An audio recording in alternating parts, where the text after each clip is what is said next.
A man who had already turned his back on the criminal world suddenly receives a desperate call from his younger brother. But before he can understand the situation, his brother mysteriously vanishes, disappearing as if he had evaporated from the world. Armed with only a steel rod, the man plunges alone into the stronghold of a powerful gang. Unexpectedly, he receives word that his brother is dead. Even more bizarre, a best-selling novel seems to have predicted the exact circumstances of his brother's death, and it appears that his sister-in-law may be playing a crucial role in this murder case. So what is the truth? And can this man get revenge for his brother? To find out, we have to go back to the beginning. The strong, determined man before us is named Min, once a notorious gang leader. But he had a brother who was constantly getting into trouble. Years ago, Min willingly took the fall for his brother and went to prison in his place. Now, finally released, Min has had a change of heart and wants to start over, living a normal, peaceful life. After prison, he works tirelessly at a construction site, carrying bricks and trying to wash away the blood and violence of his past with sweat. But fate seems to enjoy mocking him.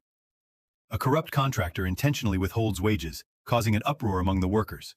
The contractor, arrogant and confrontational, insults them all.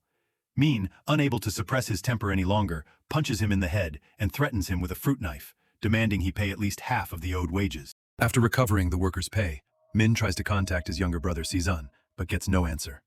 Left with no choice, he transfers part of the money to his sister-in-law Moon Young as a way of making amends for his past mistakes. Years ago, at the height of his criminal power, Min lost his way and dragged Sezon into the gang. Weak-willed, Sezon quickly fell into a life of luxury and crime, eventually becoming a wanted man. Now, though Min has changed, his brother spiraled further into chaos.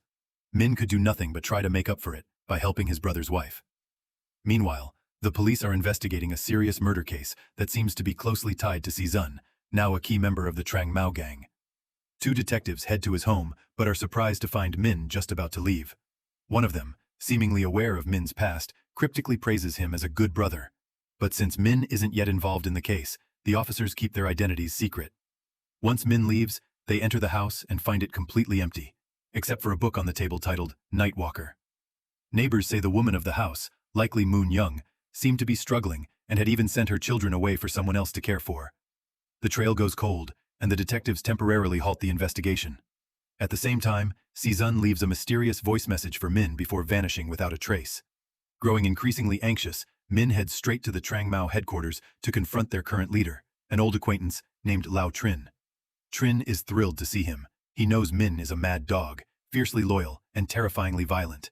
Years ago, Min beat a rival into a coma to protect Sezon, which landed him in prison. Min demands to know where his brother is, but Trin denies knowing anything. Tension rises quickly as Min loses patience. Trin plays innocent, insisting he's in the dark, and warns Min to calm down. He's no longer a gang member. But Min doesn't care. The two part on bad terms. As Min exits, another gang member warns him not to waste his time. This time, Sezon's mess is beyond saving. Though his heart sinks, Min refuses to give up. That night, he meets an old associate named IT, who tells him that just before disappearing, Sezon had been seen at the Trang Mao karaoke bar. But after that, no one knows anything. Min is left frustrated. Then, like lightning, devastating news hits. Sezon's body has been found. Seeing his only family brutally murdered, Min is overwhelmed with grief and regret. The violent instincts he had buried deep inside reignite. After completing police questioning, he storms out, hoping to rally his old allies, but they now serve Lao Trin and want nothing to do with him. Alone, Min storms into Trang Mao territory, only to be ambushed by thugs. Furious, he draws his steel rod and takes them down one by one. Eventually, he confronts Lao Kang, another high-ranking gang leader, who angrily demands to know why Min caused so much chaos. Min answers honestly. He just wants to know who killed his brother. But to his shock, Lao Kang has no idea what he's talking about. Instead, he advises Min to go question Moon Young. Meanwhile, detectives continue investigating Sezon's murder and find troubling inconsistencies. The killer seems inexperienced, but the crime scene was expertly cleaned. It's unclear if this was an intentional murder or not. Even more suspiciously, right after Sezon's death, his wife Moon Young transferred all of his assets. Someone appears to be hiding her whereabouts, and the police still haven't located her. Fortunately, by checking Moon Young's call records, they identify her last known contact, a best-selling novelist named Kang Ho. Soon, Detective Kim, the lead investigator, rushes to Kang Ho's office. But when asked about Moon Young, the writer insists he knows nothing. He says he missed her call, and though she once attended his writing class, they hadn't spoken in over 6 months. Detective Kim couldn't shake the feeling that something didn't add up. But with no solid evidence, he had no choice but to let it go for now and quietly leave. What Kim didn't know, however, was that later that night, Kang-ho sat alone at home and replayed a secret recording of a past conversation with Moon-young. Through the audio, it became clear. The two of them once shared a deep and complicated connection. Detective Kim leaves the scene, frustrated and clueless. But what he doesn't know is that later that night, Kang-ho plays back a secret recording of his call with Moon-young. It turns out, they once shared a deeper relationship. As he listens closely, Kang-ho realizes that Moon-young had repeatedly said she wished Sayeon was dead. His expression darkens. He now suspects there's more to this than he initially thought. Meanwhile, Min refuses to give up. With help from a few loyal old friends, he visits a restaurant near Moon-young's workplace. There, he overhears rumors that the police are now investigating Moon-young herself. Min refuses to believe it. Just then, Kang-ho coincidentally walks into the same restaurant and starts asking the staff about Moon-young. Their conversation catches Min's attention. After finishing his meal, Min quietly hides near a corner to spy on the situation. He sees the restaurant owner mysteriously call Kang-ho just as he's about to leave. The distance is too far for Min to hear what they're saying, but his gut tells him something is off. He instructs one of his men to tail Kang-ho. To Min's surprise, Kang-ho heads straight to Sayeon's house and even has a key. As Kang-ho searches the place, Min sneaks in silently. Caught red-handed, Kang-ho tries to leave, clearly embarrassed, but Min stops him and demands to know. What's really going on between you and Moon-young? Right then, Detective Kim bursts in and drags both men to the station for questioning. At the station, Kang-ho claims he only came because he was worried about Moon-young. But Detective Kim doesn't buy his vague excuses. With help from his team, Kim uncovers that Kang-ho is actually the author of Nightwalker, a novel that eerily mirrors real-life events in the murder case, including a female character who strongly resembles Moon-young. Suspicion deepens. Kang-ho insists everything in the book is fiction. Any similarities are purely coincidental. He feels deeply wronged by the accusations. With no hard evidence, Kim reluctantly lets him go. But the moment Kang-ho steps outside, Min is waiting. He's convinced Kang-ho knows something, maybe even the truth behind his brother's death. But Kang-ho avoids answering, leaving Min frustrated and full of doubt. That night, unable to sleep, Min grabs a copy of Nightwalker and begins flipping through the pages. As he reads, he grows increasingly angry. So, he visits the university where Kang-ho used to teach, searching for Moon-young's former classmates. One of them reveals that when Kang-ho introduced his book in class, he spoke as if the story came from his own life. He described a woman who endured endless suffering, used and abandoned, bearing a child out of wedlock, involved with a criminal, and living in constant fear. Min suddenly realizes the book isn't just fiction, it's Moon-young's life. And worse, he now sees that in her eyes, he was the cause of all her pain. Overwhelmed with guilt, Min vows to uncover the truth behind his brother's death. He orders his men to take him to Moon-young's younger brother's house. Coincidentally, Kang-ho is heading there too. On the way, Kang-ho receives breaking news. Someone has begun mimicking the murders from Nightwalker in real life. His face turns pale. If the media gets hold of this, it'll become a public scandal, and it won't end quietly. Kang-ho arrives first, but Moon-young's brother coldly dismisses him, claiming he has no idea where his sister is. Frustrated, Kang-ho gives up. Moments later, Min arrives, boldly walks into the house, and pours himself a drink. But even under intense questioning, the brother keeps repeating the same line. I don't know where she is. Min leaves and tracks down Moon-young's best friend. Desperate, he threatens her using her mother's safety as leverage. Shaken, she finally gives him a lead. Min races to a nearby diner Moon-young used to frequent. The owner seems evasive, something's off. He searches the place but finds nothing. Just as he's about to give up, he notices a steaming bowl of dumplings left untouched on a table. Someone just left. Min rushes outside, hoping to catch her, but the busy street is packed. She's vanished again.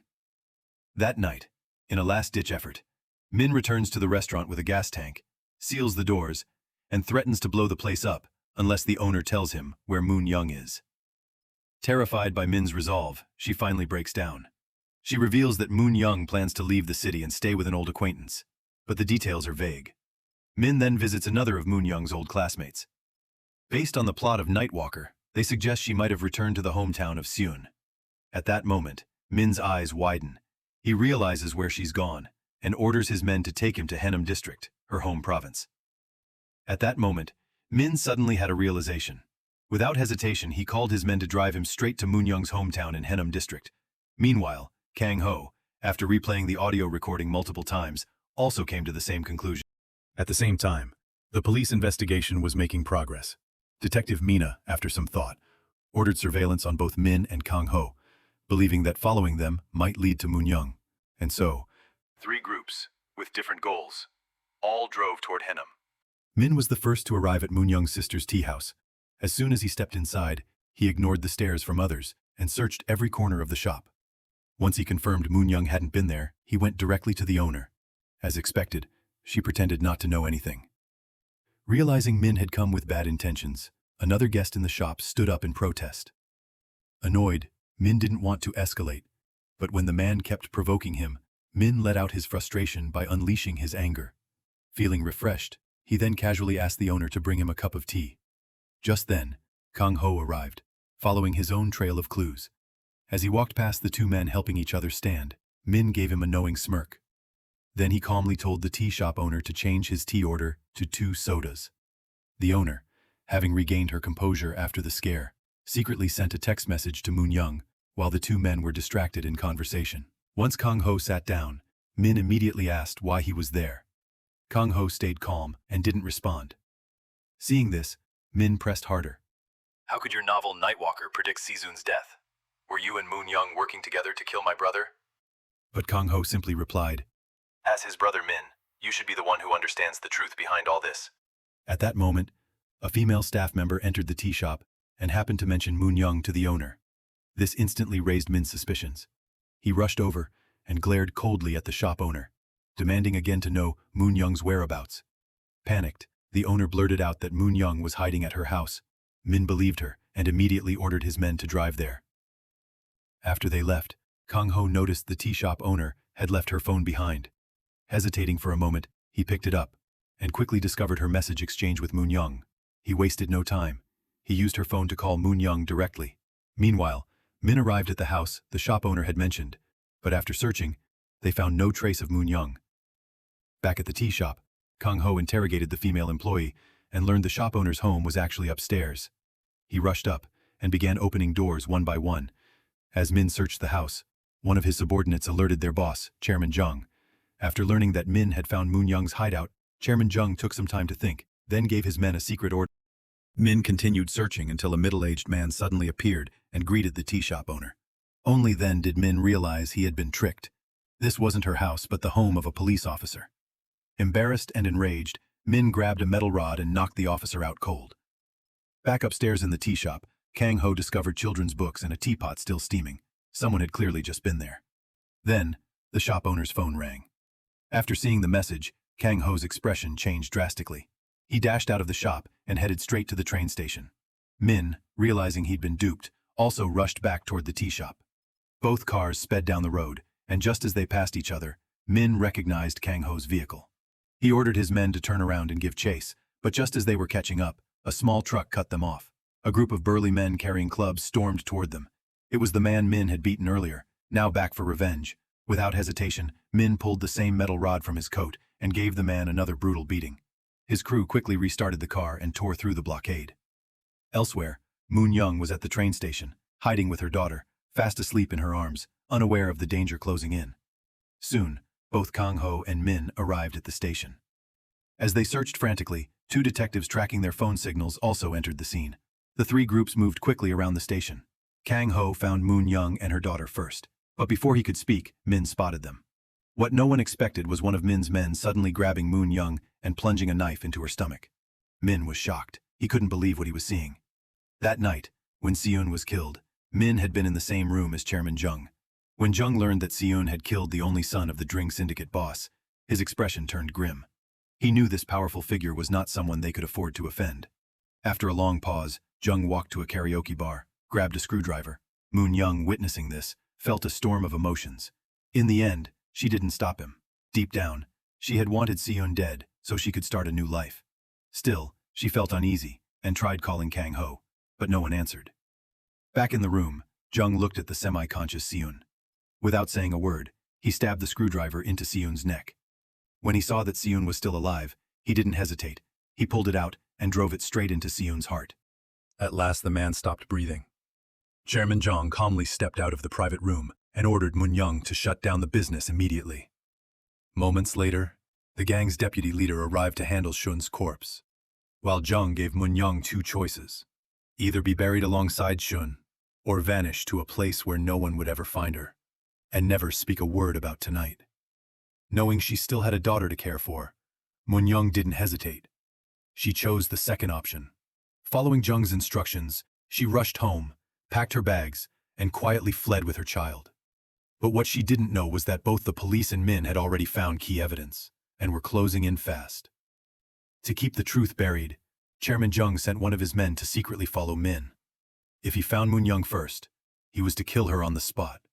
Min saw the man bolt away suspiciously, and without a second thought, gave chase. No matter how many questions Min hurled at him, the man ignored them all and kept running. When his car disappeared down the road, Min had no choice but to hail a taxi and speed off in pursuit. Under the cover of night, the two vehicles raced wildly down the road, neck and neck. No one backed down. Finally, as they passed beneath a dark overpass, Min saw his chance. Without flinching, he slammed his car into the other. The violent impact forced the man to a stop. Ignoring the pain from his own injuries, Min stormed out, grabbed him, and demanded the truth. But the man refused to say a word, just kept apologizing over and over. Still, based on his behavior and attitude that night, Min was now almost certain. His brother's death had everything to do with Chairman Jung.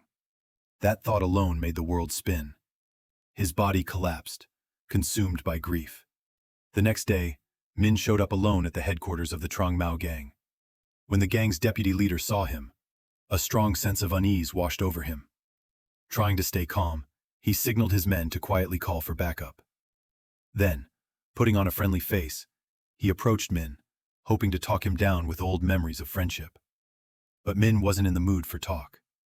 Without a word, he smashed a bottle over the man's head, knocking him out cold. Then, pulling out a steel rod, he charged into the gang members swarming the room. Possessed by rage, Min fought like a man transformed, swinging the rod and mowing down every thug that came his way. Even the deputy leader, who tried to fight back, was tossed straight into the sea. Wounded, but unstoppable, Min hacked and fought his way forward until, finally, he stood face to face with Chairman Jung. By now, the hatred in Min's eyes had become tangible, but he held back his rage and calmly sat down. Jung, startled, quickly masked his fear and tried to speak with composure. But the moment he casually mentioned Seon's name, something inside Min snapped. Without hesitation, Min raised the steel rod high, and with all his strength, brought it crashing down onto Jung's head, delivering justice for his brother. Not stopping for a second, he walked out of the gang's hideout, pulled out Jung's phone, and called the head of DJ Group, clearly ready to continue his path of revenge. And with that, the story comes to a close. This film uses a unique storytelling approach, layered with suspicion and revelations like a scalpel, cutting deep into human nature. A mysterious murder case, interwoven with fictional scenes from a best-selling novel, only adds to the eerie atmosphere. The horrifying imagery described in the book becomes an agonizing reflection of reality, piercing deeply into the soul. As the protagonist searches for the truth, dark secrets begin to surface. In this journey, human nature is tested through suffering, making both the characters and the plot incredibly vivid and multidimensional. The fast-paced storytelling, along with the director's experimental blending of multiple genres, builds an intense, mysterious atmosphere. From a thematic perspective, the film explores how an individual confronts the blows of fate and searches for truth and hope in the darkness. This makes the film more than just entertainment. For fans of mystery and psychological thrillers, Nocturnal 2025 offers something fresh and deeply gripping. If you're curious, check out the original version of Nocturnal 2025. The value of a film lies in its story. The value of a film review lies in the feeling it leaves behind. That wraps up today's story. Thank you for watching. What did you think of this film?